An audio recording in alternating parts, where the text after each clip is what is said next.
Senden geçemiyorum ben hala, kusura bakma.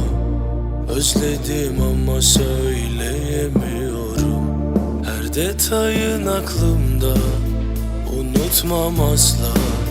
Çok içtim, önümü göremiyorum. Senden geçemiyorum ben hala, kusura bakma. Özledim ama söyleyemiyorum.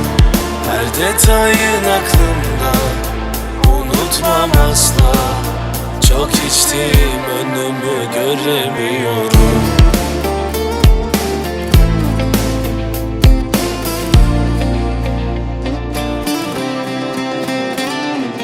Bizde aynı, her şey öyle bıraktığın gibi.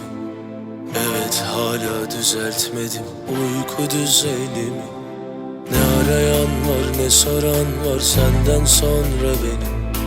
Galiba bilememişim senin kıymetini. Ama Allah var, seni çok özledim. Daha dur anlatıma, doluyor gözlerim.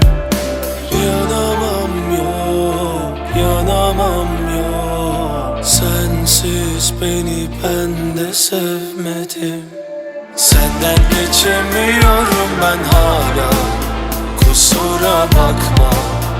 Özledim ama söyleyemiyorum.